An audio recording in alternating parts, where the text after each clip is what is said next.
Salut tout le monde, j'espère que vous allez bien. Je suis Tim, formateur chez Odoo et aujourd'hui je vais vous montrer comment générer un PDF grâce à Bubble. C'est parti.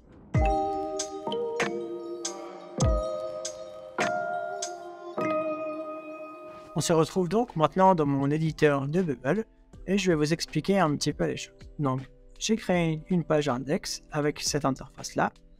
J'ai ici au-dessus un groupe qui va me faire afficher le statut du PDF. Est-ce qu'il a été généré, oui ou non? Donc là, c'est juste un bouton. Et là, ici, c'est un groupe avec un statut. Je vous montrerai après, c'est juste du visuel. Il n'y a rien d'obligatoire de faire ceci. Par contre, en dessous, j'ai un repeating group. Donc j'ai un repeating group de produits. Donc ici, je vais avoir 20 produits qui vont s'afficher puisque je l'ai limité avant. Et ces produits, ce ne sont pas des produits que j'ai en base de données. Si je vous montre ma base de données, dans mes produits, c'est complètement vide. Je n'ai rien. Par contre, vous avez vu qu'il est marqué ici, au lieu de To Search, il est marqué Get Sample Data. Donc ça, c'est déjà un petit plugin que vous pouvez utiliser si vous avez envie, pour pouvoir aller chercher des fausses informations pour remplir un peu vos sites ou vos bases de données. Je vais aller dans les plugins, et voilà, Essential Kit Sample Data. Vous voyez, on peut importer plein de types de data différents. On peut faire importer des users, des prix, des pays, des langues, des devises, plein de choses. Moi, je me suis simplement occupé de faire importer donc une liste de produits. Ce qui fait que dans mon interface preview, en fait, tout simplement, voilà, j'ai 20 produits qui s'affichent de cette façon-là et qui s'arrêtent à 20. J'ai bien 20 produits ici. Ce qu'on va vouloir faire dans ce tuto, c'est générer un PDF qui va prendre tous ces produits-là et les mettre dans un PDF. Donc, comment on va faire ça? Vous doutez bien qu'il y a des plugins qui vous permettent de faire ça, hein, donc on va faire PDF ici. Et on va regarder un petit peu la liste des plugins qui sont proposés. Donc le premier, hein, qui a le plus d'installations, 16 000 installations, c'est beaucoup, c'est énorme. Il s'appelle PDF Conjurer. Celui-là est très bien, il est très complet. Par contre, en termes de configuration, c'est quand même pas facile. Nous, ce qu'on cherche à faire, c'est créer un PDF, aller rapidement, un truc qu'on met en place, tac tac, on clique sur le bouton et ça nous génère le PDF. Là, ici, il va vous falloir faire beaucoup de workflow. Il va vous falloir créer des tables, beaucoup de choses qui sont assez complexes finalement. Pour le résultat qu'on souhaite, c'est pas du tout nécessaire. Donc celui-là, je vais mettre une croix dessus. Le deuxième, c'est Select PDF. Lui, par contre, il permet de faire des choses simples, rapides et efficaces. Le seul problème, c'est que vous allez arriver à une limite. Et à partir de cette limite, vous allez devoir payer et prendre une inscription sur le site de Select PDF. On va dire que pour une application au début qui rapporte pas beaucoup d'argent, c'est pas une top solution. Donc je vais faire une croix dessus aussi. Le troisième, on voit tout de suite qu'il faut débourser 35 $ pour l'installation. Je fais une croix dessus. Le PDF Viewer, comme le nom l'indique, c'est vraiment pour voir un PDF. Nous, on veut créer un PDF, donc c'est pas ça. Je fais une croix dessus. Le HTML to PDF, lui, convertit du HTML en PDF. Ce n'est pas encore ce qu'on veut. Le PDF Generator, lui, il nous propose de configurer une taille de page, ok, orientation, marge, finding, ok, pas mal, on va l'installer. Le PDF Viewer, comme celui là-dessus, permet de voir un PDF, on n'en veut pas, je fais une croix dessus. Le PDF et Screenshot Pro, générer PDF file, ok, on va l'installer. Alors, j'arrive ici sur le PDF Generator, et là tout de suite, je suis un peu étonné parce que là maintenant on dit que pour l'utiliser, il faut installer des clés secrètes. Moi, ces clés secrètes, je sais pas ce que c'est, j'en connais pas. Ok, bon, je vois la page du plugin, juste pour voir s'il y a plus d'infos. Ah, ok, en fait, il faut que je me connecte à Convert API. Ok, moi, j'ai pas pu me connecter à ça. En plus, ça veut dire que je vais devoir mettre mes infos, je vais devoir générer des clés API. Non, c'est compliqué, j'en veux pas ça. Je désinstalle. Et il me reste ici, du coup, le PDF et Screenshot Pro.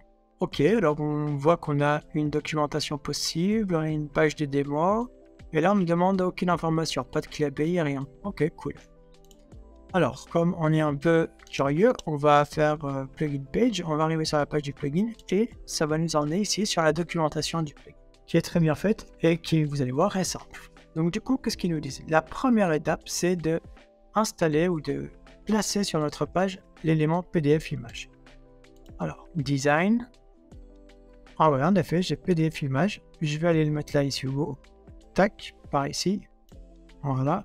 Et je vais faire mes classes. Comme ça, il est tout derrière, il nous dérange. Il est là. Ok, ça c'est fait. Ensuite, on doit configurer notre page pour être au maximum à 800 pixels en longueur et 1100 en hauteur, en sachant que le point d'arrêt en hauteur se fait automatiquement à 1100. D'accord, donc moi ce que je veux mettre dans mon PDF, c'est mon repeating group. On est d'accord que c'est tous mes produits.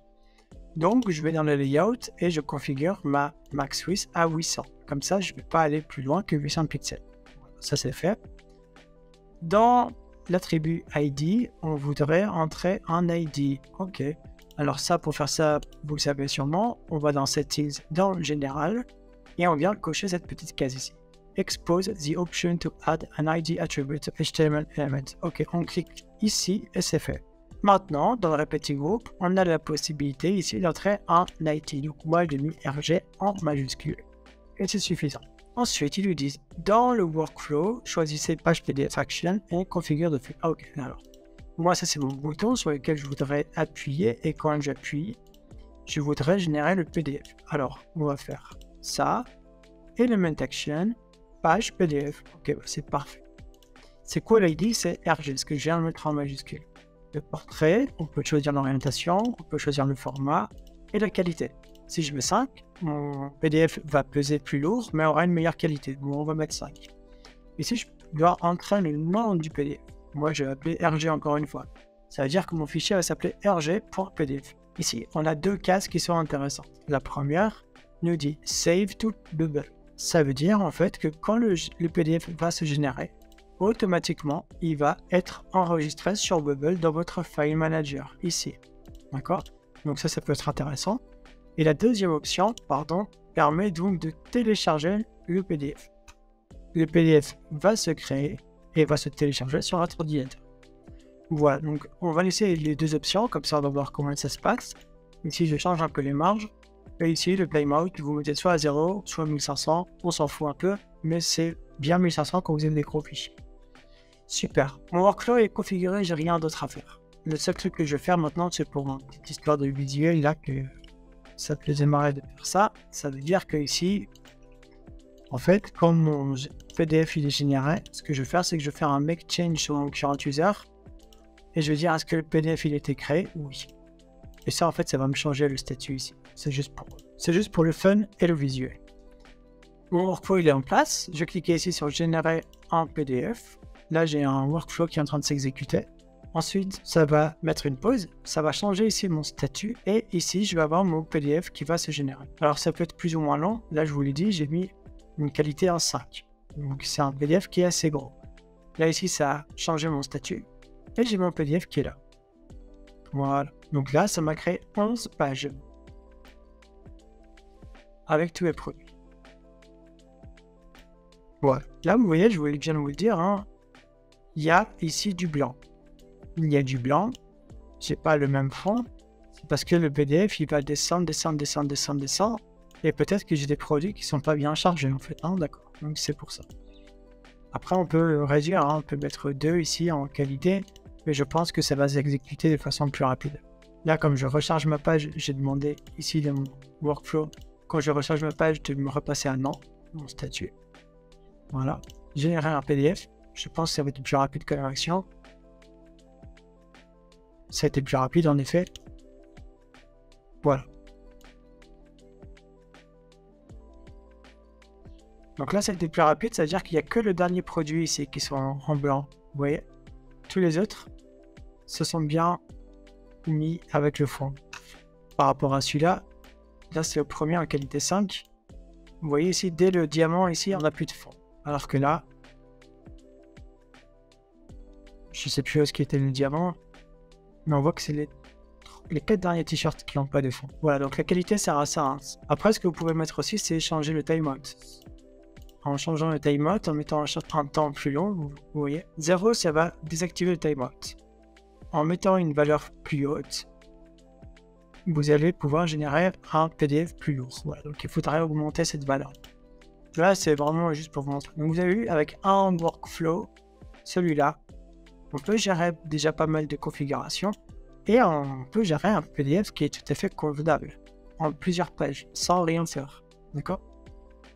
Donc voilà. Donc ça, c'était un petit peu l'histoire du tuto. C'est pas un gros tuto, c'est vraiment pour vous montrer que si vous devez faire quelque chose qui est rapide et simple, le plugin qui est ici, PDF et Screenshot Pro, vous permet d'aller super vite. Je peux vous montrer juste un autre cas d'utilisation. Là, je vous ai montré un produit, mais imaginons si on va prendre une liste de tâches, on va prendre un projet, n'importe lequel, backend, J3. Là, j'ai différentes tâches. Si je fais exporter, là, je mets mon Rapidly Group à la bonne taille, le temps que ça exporte. Puis ici, j'ai mon PDF qui est là. Et ça m'a du coup exporté les champs qui étaient ici. Voilà, tout simplement. Donc, c'est vraiment du simple, du rapide. Voilà. Si vous voulez entrer plus en détail, il y a des plugins qui permettent d'aller plus en détail. Le PDF Conjurer. Et pour ça, accrocher pour faire le workflow. Voilà. Et pour ceux qui ne le savent pas encore, vous pouvez toujours rejoindre notre programme Explorer qui est 100% gratuit. Grâce à ça, vous allez avoir les bases pour commencer sur Bubble et Adalo. Donc pour ce faire, vous allez sur le site auto.co. Si vous descendez un petit peu dans la page d'accueil, vous allez découvrir ici nos parcours de formation. Et vous avez l'initiation au no-code.